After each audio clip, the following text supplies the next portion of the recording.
So one of the most coolest things that happened to me working in bars and restaurants is I am totally unfazed by hot women. After you've been 10 years in the game, you've been exposed to at all, especially when you do nightclubs, you do fine dining, you do the shitty, Mexican restaurant on the corner to make tips. You learn to deal with everybody, and you just, when you see one, you're like, oh, there's a pattern to them. There's the Kardashian, Cathy copy bullshit. There is the Jennifer Lopez Latina. There is the blonde, Russian bitch, whatever. There's all types, So you learn to be around them, and I think that's one of the coolest things bartending or working in restaurants does to you, especially for someone who has a lot of social anxiety, as I did on the beginning, Because guess what, man? If you're working in a restaurant or in a nightclub, pretty girls, if you're not used to talking to them, they're gonna come talk to you, dude. And me, dude, I swear to God, I am pretty cool around hot women nowadays, but sometimes, and just sometimes, there is a hot woman who is a 10 out of 10, and she will come and rock your world, bro. Let's talk about a female fatale that I work with. Great bartender that I work in Orlando with, in a nightclub that I work over there, and she was very hot. She was half Colombian, half Jewish. I don't know what kind of combination is that, but she was a guitar, very curvy, 6 feet tall. So she was taller than me. And man, did we make money, bro. So I was lead bartender in a nightclub in Orlando. It was a restaurant / nightclub. It'd be a restaurant till like 10 p.m. And then after 10 p.m. would turn into a nightclub. It would be fun, Very fun environment, but crazy drunks, crazy people coming along, as all, as it is with bars. And they told me in a day in advance, so we got a pretty cool bartender coming in tomorrow. She's, very pretty, and she is very good with work. So get yourself ready.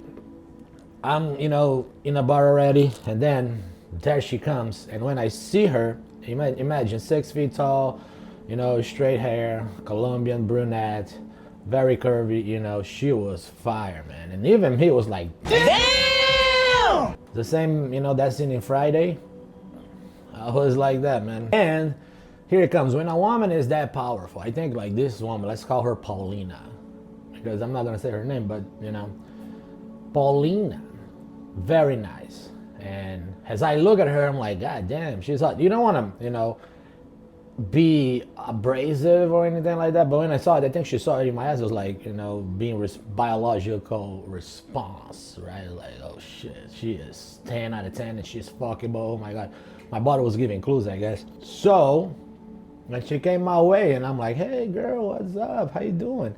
Not flirty, but kind of fun I was playing. She did the most, I think,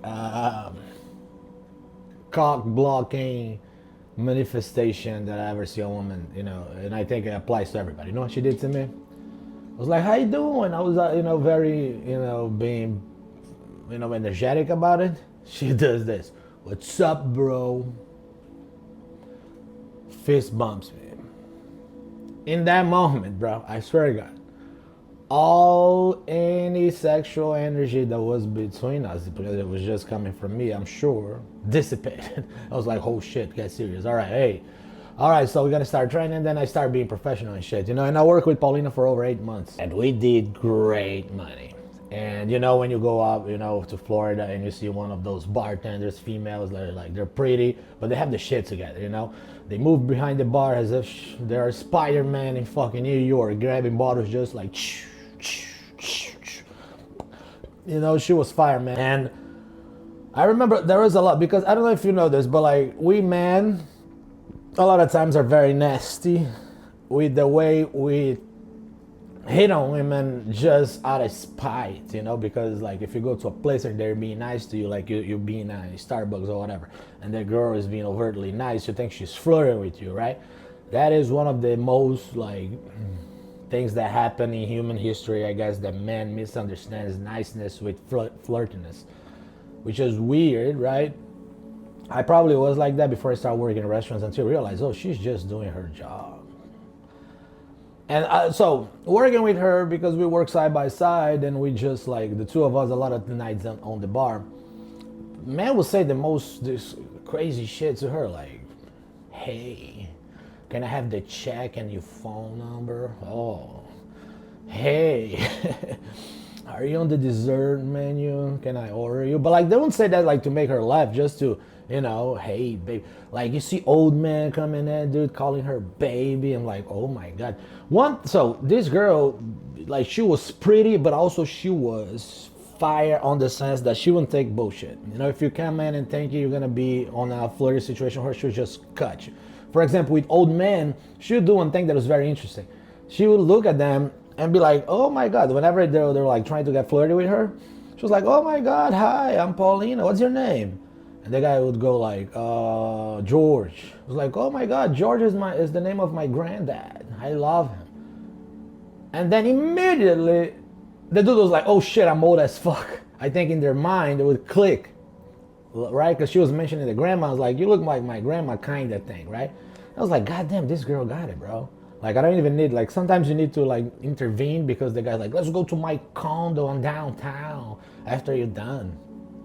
So, anyway, Paulina, I didn't even need to intervene, right? And I remember the most, I think that's the craziest story that I want to say about today, because she was the hottest bartender that I ever worked with. Also, the most powerful, you know, female fatale you can have on your bar. I love to, you know, at the time we worked together. And this guy comes in, very white boy, abrasive, you know, order a couple drinks. I mean, tips like not good. And I remember like he left like a $6 tip on a, I think $120 bill, which is not acceptable, especially if you're flirting, bro. You know.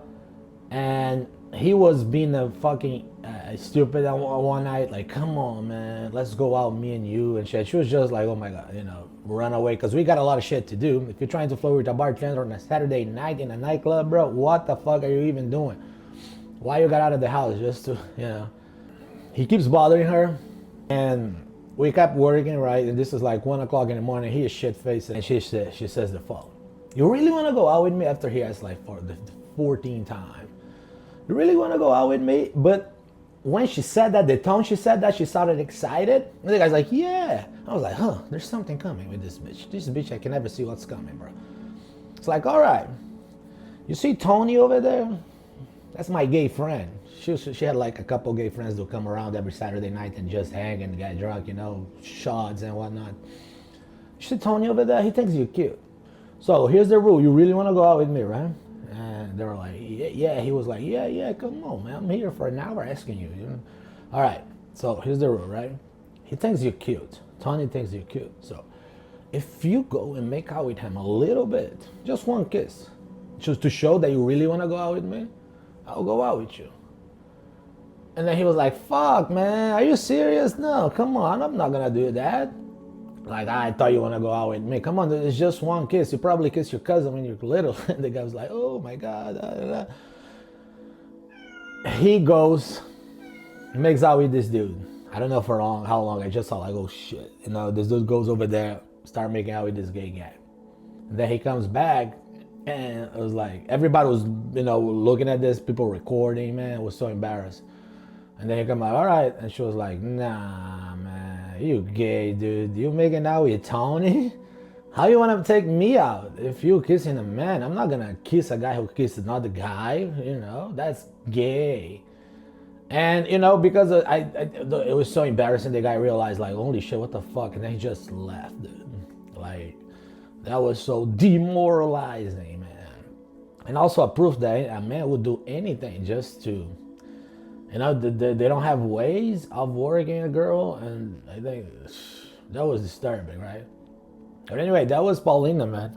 And I think that's one of the best demonstrations, like, you know, whenever you're in a tough situation. Because a lot of girls, man, like I work with, you know, many of them, they would get triggered. And I have bartenders who would walk out of the bar like, oh, if that creepy man is there, I'm not coming by. You know, and she was just like, from the moment even she saw me, right, I started like acting as if on the first time I met her. Like, not one of those creeps, but already like, hey, what's up? You know, like she was like, all right, let's cut this guy off. Bam, fist bump.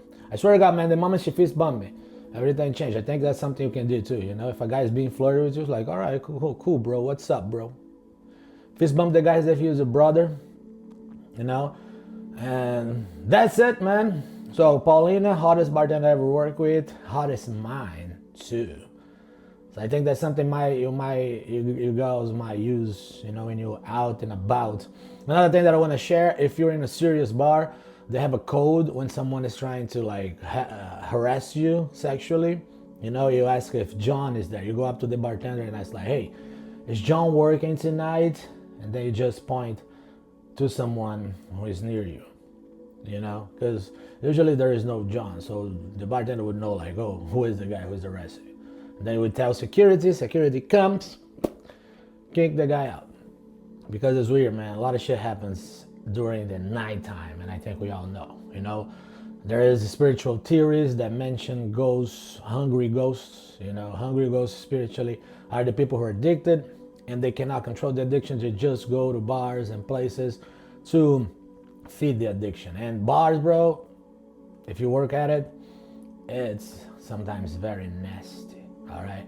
And one thing that is very interesting when you work in bars too is people go to celebrate, people go to party at bars, right? That's what you think. But when you work in one, it's actually they go there to forget about their depression, forget about their shitty lives, you know.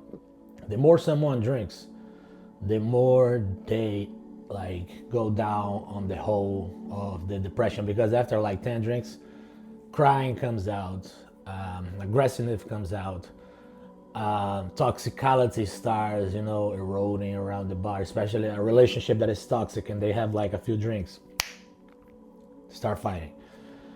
And that's, you know, a lot of psychology behind it. Let's talk like maybe next I'll talk about like the psychology behind the drinks. You know, a lot of people don't know this, but like once you start working in a bar, like the club soda and vodka guy, it smells like depression, right?